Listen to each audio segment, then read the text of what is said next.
जो हमारा regulator ultimately decide करता है कि रिस्क क्या है, किस कारणवश हो रहा है। कभी जो प्राइवेट विमान है वो गिर जाता है, शेड्यूल विमान उसका एक्सीडेंट होता है, कभी हेलीकॉप्टर का होता है।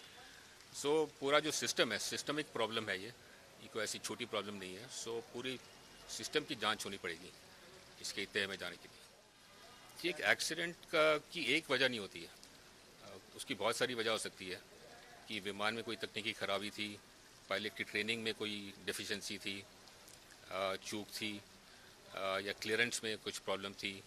सो ये सब जब मिलते हैं एक साथ तब एक्सीडेंट होता है, अकेले में एक्सीडेंट नहीं होता है। सो ये कहना कि पायलट की वजह से हुआ है या मौसम की वजह से हुआ है वो गलत है।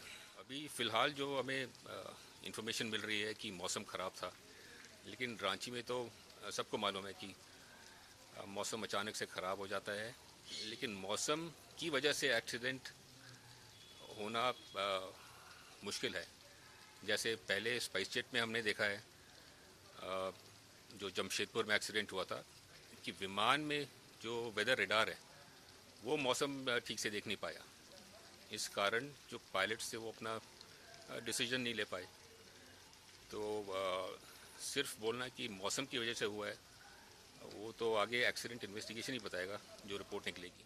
कि इन्वेस्टिगेशन में तो हर चीज़ की जांच होगी कि पहले जो ऑडिट थे उसमें कोई खामियां निकली थी कि नहीं, जो डीजीसी का ओवरसाइट है वो काफ़ी है कि नहीं, जो विमान का देख रेख है, पायलट की ट्रेनिंग है, और उस वक्त पे जो वेदर रडार है वो चल रहा था कि नहीं। जो अभी सुना गया है कि एटीसी ने बोला है कि उसने डिविएशन मांगा था, कि मौसम दिख रहा था लेकिन कितनी अच्छी तरह दिख रहा था ये नहीं पता, कितना दूर गया वो जो मौसम है उससे।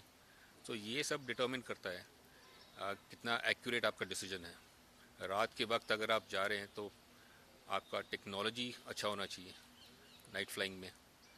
सो जो एक्सीडेंट इन्वेस्टिगेशन टीम है अगर ये निकाले ढंग से तभी आपको पता चलेगा। अगर उन्होंने खाना पूर्ति करनी है तो पिछले एक्सीडेंट की तरह ये भी एक और नंबर रह जाएगा। ऐसी एक्सीडेंट इन्वेस्टिगेशन पिछले 2 साल से उन्होंने कोई फाइनल रिपोर्ट नहीं निकाली है। तो सिस्टम अभी सीख नहीं पा रहा है, बिकॉज फीडबैक जाता है एक्सीडेंट इन्वेस्टिगेशन से सेफ्टी मैनेजमेंट सिस्टम में, तो वो फीडबैक नहीं जा रहा कि एक्सीडेंट्स क्यों हो रहे हैं। तो एक्सीडेंट्स हुए जा रहे हैं, तो हम उसको रोकने के लिए कॉम्प्रिहेंसिव रिव्यू करना पड़ेगा।